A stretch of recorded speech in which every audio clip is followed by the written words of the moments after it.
Students, welcome to Physics with ER concept of Kirchhoff's voltage law, or which you can call it as Kirchhoff's second law.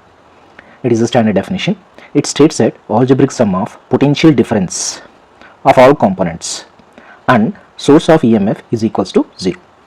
Potential difference, which you have been discussed it as V is equals to IR, where I is a current and R is a resistance. So sum is nothing but summation of IR plus EMF, which is we can denote it by capital E, which is equals to 0. So this is important for MCQ. Kirchhoff's second law is also known as consequence of law of conservation of energy. So for this, if you take a small example, so here it is a battery which is having some potential difference V and external resistance R1 and external resistance R2 with that potential difference, which you can take it as V1 and V2. From Kirchhoff's voltage law, which you can write it as minus V plus V1 plus V2, which is equals to 0, because algebraic sum in a closed loop is equals to 0.